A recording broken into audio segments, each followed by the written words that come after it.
cual el ser humano expresa tipos de mensajes u opiniones, sentimientos acerca de lo que siente a otras personas, como podemos apreciar en la imagen.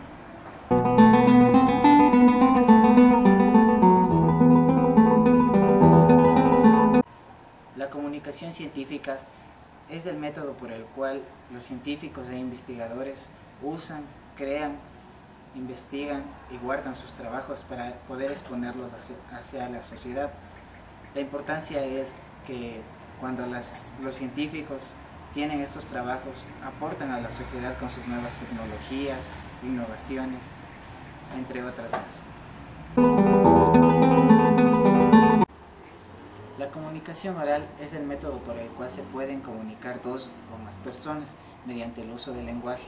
A ellos lo componen el emisor y el receptor. El emisor es el cual emite el mensaje por mediante de un texto o lenguaje. El receptor es el cual recibe el mensaje y con ello puede responder e iniciar una conversación. Se caracteriza porque es una conversación espontánea, es una conversación instantánea y la componen los elementos que dijimos anteriormente, el emisor y el receptor.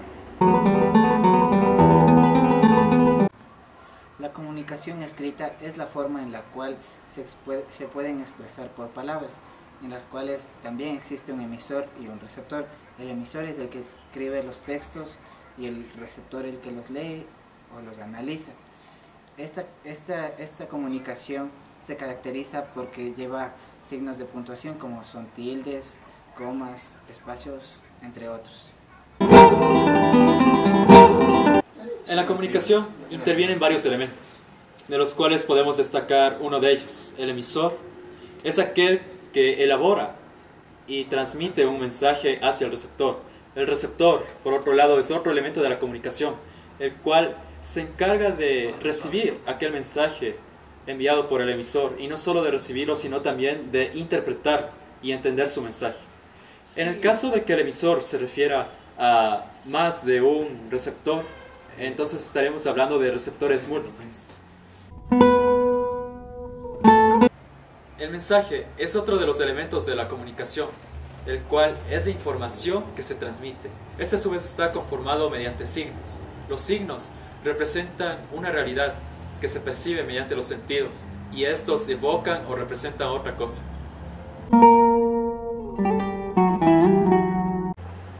El código es un conjunto de signos que se relacionan entre sí y se combinan mediante reglas. El código puede ser verbal o no verbal. Verbal refiriéndonos a conversar o hablar, y no verbal puede ser mediante sonidos. La situación o contexto es un conjunto de circunstancias que influyen sobre el acto de la comunicación y que pueden hacer variar la significancia del mensaje. Estos pueden ser el lugar y el momento donde se realiza la comunicación, las personas que interfieren en la comunicación y sus estados de ánimo, su formación cultural y entre otras.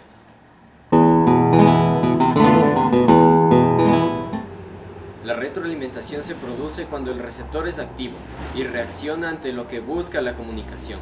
Una respuesta. Al producirse una respuesta por parte del receptor, este se convierte en emisor, provocando un cambio de rol que demuestra que la comunicación puede realizarse de forma infinita. El ruido se refiere a cualquier dificultad que impide que el mensaje sea correctamente recibido por el receptor. La lengua es el conjunto de elementos, tanto escritos como orales, que intervienen en una comunicación. Este conjunto de signos es propio de un conglomerado, puesto que se rige a cierto grupo y pertenece a una región o comunidad lingüística. Entre otros ejemplos de lengua podemos citar el español, francés, inglés, entre otros. El lenguaje es subíndice de diferentes niveles que lo abordan desde su expresión máxima, que es el habla, norma, uso y dialecto. El habla es el uso de la lengua dentro de las características propias de cada comunidad lingüística. La norma es el reglamento o la convención social que se establece dentro de cada región lingüística sobre el uso de la lengua. uso es la práctica del lenguaje dentro de la comunicación. Cada individuo tiene diferente manera de emplear el código para expresar un mensaje por medio del habla y de acuerdo a las normas establecidas, pero la vinculación de los fragmentos utilizados es de libre elección para cada persona.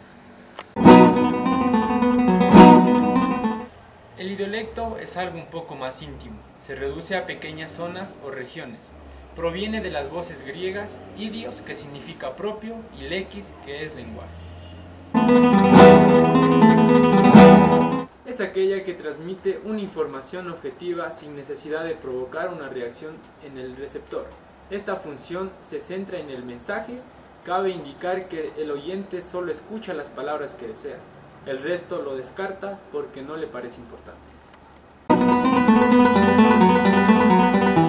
Podemos encontrar la función referencial en textos expositivos, informes, actas, narraciones, descripciones, solicitudes, oficios, noticias y documentales. Se utiliza cuando el emisor transmite un estado de ánimo que tiene que ver con los sentimientos. Esta función del lenguaje es la más útil en la comunicación, ya que el ser humano lo manifiesta en las charlas cotidianas o académicas. Función poética.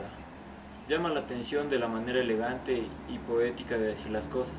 Para ello hace uso de un lenguaje estilístico por la utilización de recursos literarios. La función metalingüística se manifiesta cuando se usa el lenguaje para hablar de la misma lengua u otra cualquiera.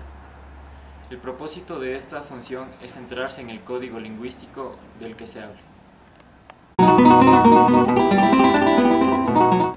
Hablar en público es una actividad desagradable para muchos, y cuanto mayor sea la importancia del evento, peor el miedo. Pero hablar en público en realidad no es tan difícil, no es otra cosa que conversar, y eso lo haces prácticamente todo el tiempo. El misterio desaparece una vez que se ha aprendido cómo hacerlo. Exprésate con sencillez, así la gente que te escuche captará uno o dos de las principales ideas que expongas. Organízate, sea larga o corta tu discreción. Es importante ordenar los elementos de la misma. Hay que prever la introducción, los puntos principales que se van a exponer en la conclusión. Sé breve y evita los discursos demasiado largos, así podrás evitar el aburrimiento de tus oyentes. Sé sincero, si tomas la palabra es porque has tenido una experiencia que los oyentes desconocen. Compártela con ellos, trata de que sientan lo mismo que tú sentiste, una profunda emoción o indiferencia, miedo o tristeza, fastidio o asombro.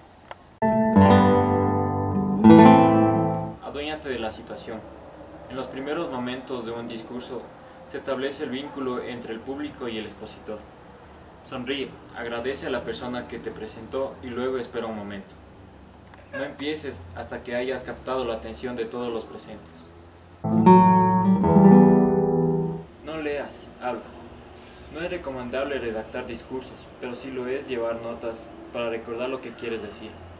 Una buena idea es hacer tarjetas con los puntos principales o con los datos importantes que quieres dar a conocer. Relájate. Solo tienes que mover el diafragma suave y rítmicamente y dar inhalaciones largas y profundas. Toda persona que acostumbra a presentarse o actuar en público conoce la importancia de la respiración.